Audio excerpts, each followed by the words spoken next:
En fait, je vais enchaîner un petit peu, parce qu'aujourd'hui j'avais un petit peu plus de temps que d'habitude, voilà. Donc, après ce fameux épisode de trahison, en fait, j'ai essayé tant bien que mal de m'en remettre, hein. Lui, enfin, il m'a donné un coup de main du mieux qu'il pouvait, dans ce que je ressentais, quoi, en tout cas. Et c'est vrai que, en fait, moi, comme je sortais d'un déni, un déni enfin, je sais pas si on peut appeler ça un déni, mais oui, peut-être, je sais pas, perte de mémoire, j'en sais rien. Ou alors, euh, ou alors un pas envie, je ne sais pas du tout. On est resté en fait, ben, bien sûr, ensemble. Mm. J'ai commencé à travailler sur moi, à faire certaines recherches, oui et non. Et en fait, au moment où je commençais à être de plus en plus apaisée avec ça, il y a eu un événement qui a fait que, boum, c'est tout revenu en fait. Donc voilà. Et moi, en 2019, j'avais eu une perte dans ma famille où je ne vais pas m'étaler dessus, je n'ai pas envie, qui a été extrêmement difficile. Et c'est à ce moment-là que j'avais ressenti une énorme injustice d'ailleurs. J'en parlerai peut-être quand je parlerai de ma première injustice. On verra à ce moment-là, je ne sais pas trop. Là, j'ai pas très envie de parler de ça. Et lui, à ce moment-là, donc quelques mois après, euh, c'est là où en fait, lui m'a fait vivre enfin, lui m'a, c'est pas... Quand je dis lui m'a, c'est parce que c'est lui hein, qui a déclenché ça. Donc, il a déclenché une blessure, enfin, réveillé, enfin, une blessure d'injustice chez moi, donc qui avait commencé en 2019 à cette perte-là. Et du coup, en fait, c'était par rapport au fait que moi, de base, voilà, je l'ai connu, il était seul, hein, lui, il n'avait personne, il avait eu des enfants avec une dame.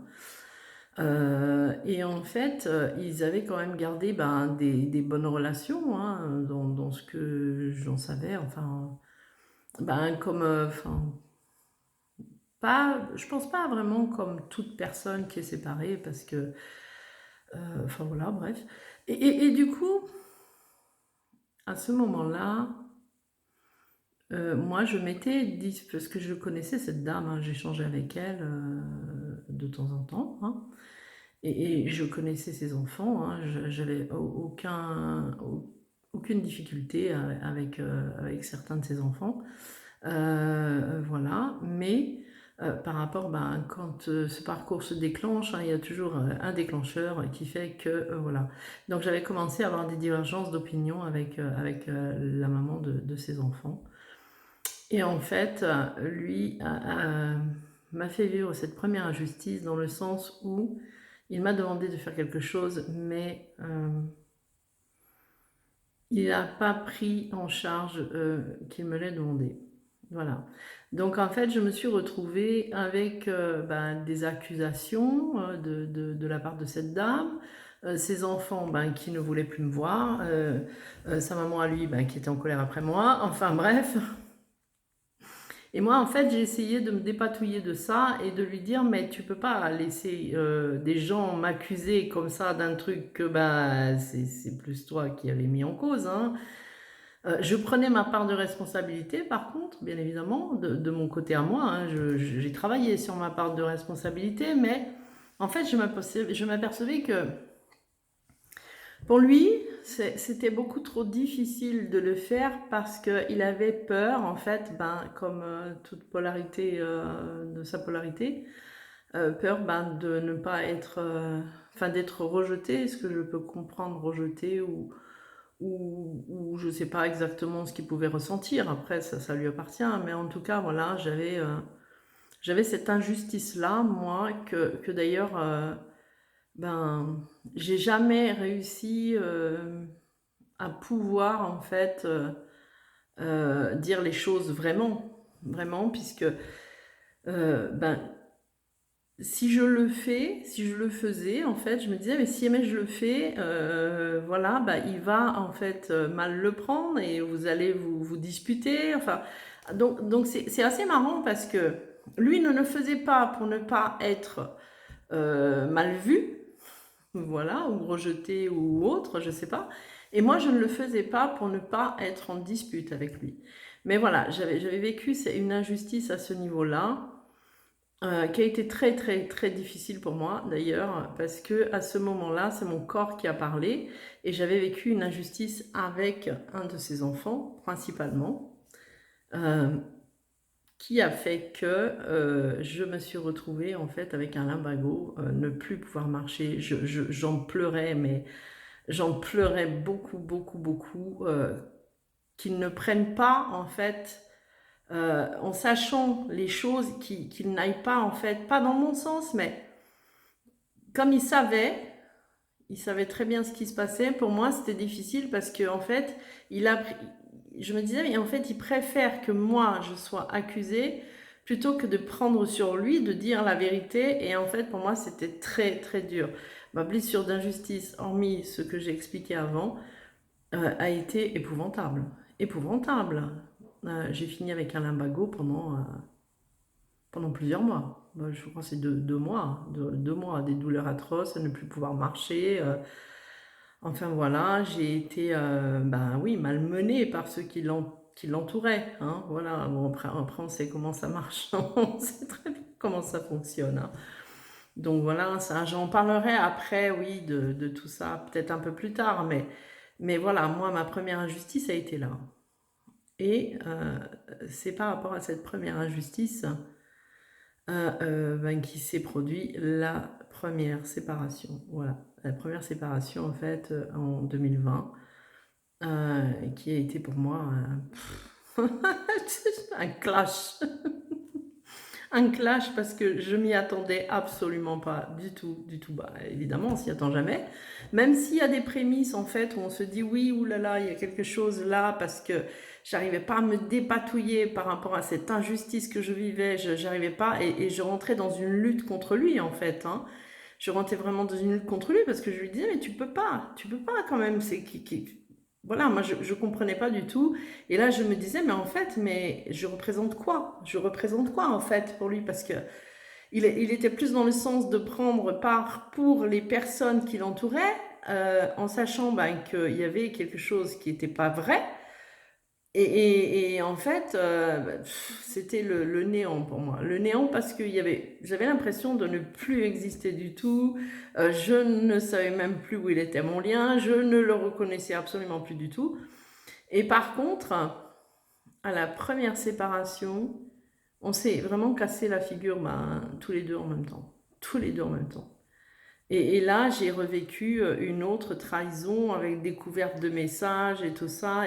Et non seulement je vivais l'injustice, j'ai vécu la trahison, j'ai vécu l'humiliation. Tout a été fait en même temps. Ça a été très, très, très difficile parce que, en fait, à partir du moment où je suis revenue dans le fait de me rendre compte qu'en fait, oui, j'étais bien pas contre flamme jumelle que j'avais oublié, ben tout s'est enchaîné. Mais absolument tout s'est enchaîné et ça ne s'est jamais arrêté du tout. Je vivais les blessures les unes après les autres dans des circonstances journalières, c'était tout le temps. Tout le temps, tout le temps, tout le temps. J'avais pas eu de moment de vrai répit, de me dire ouf, je peux respirer quand même pendant un mois. Non, non, c'était pas ça. C'était en fait, les blessures arrivaient presque quasiment dans ce que je ressentais tout en même temps à chaque fois. Donc, lors de cette première séparation, qui pour moi bien sûr a été abominable, hein.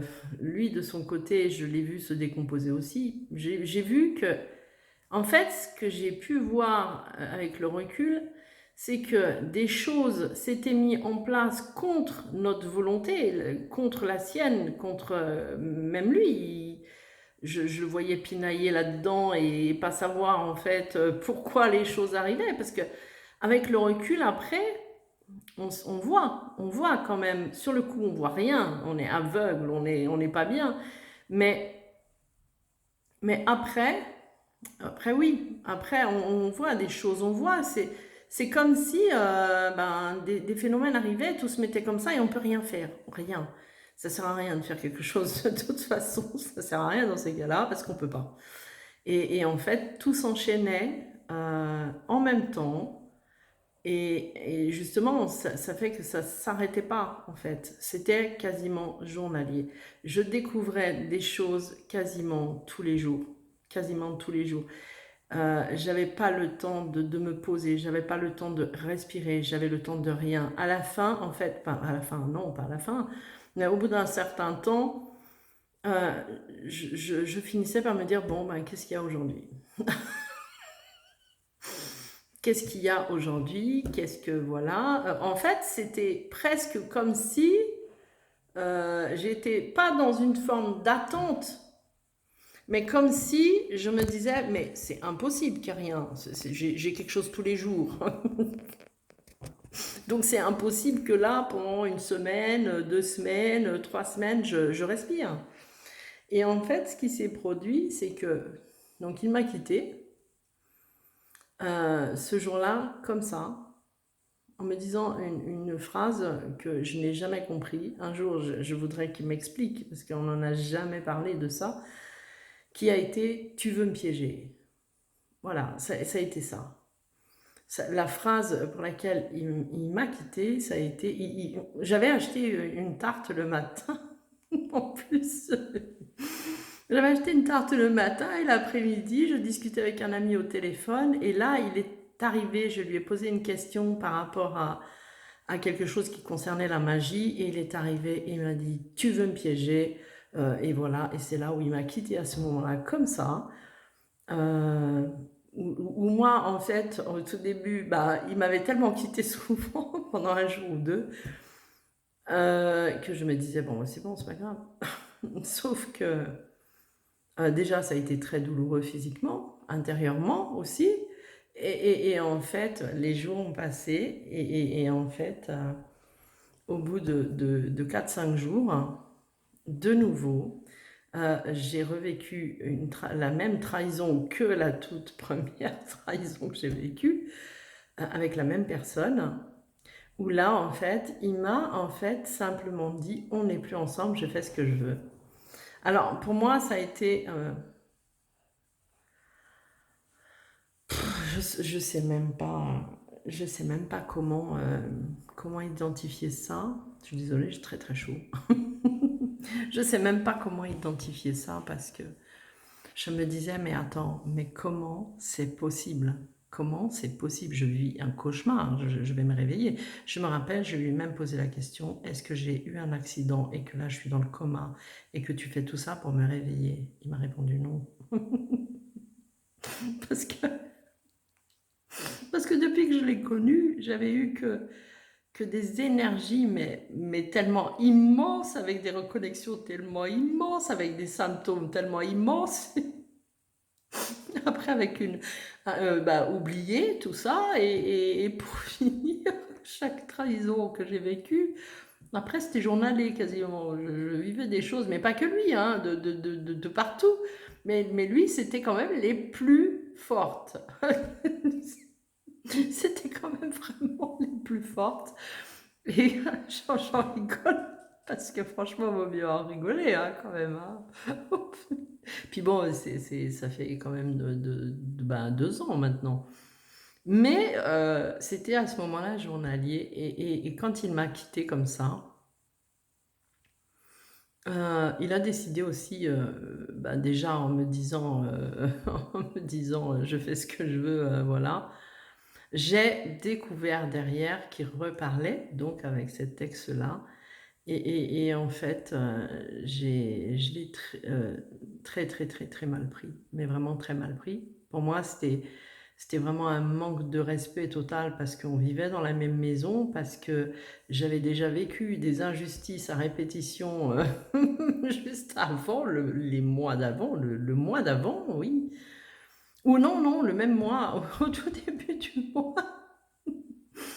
Et du coup, c'était déjà tellement compliqué pour moi et tout arrivait toujours par pack, hein, en fait.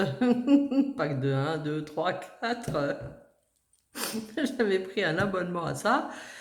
Et du coup, les jours ont passé après, hein.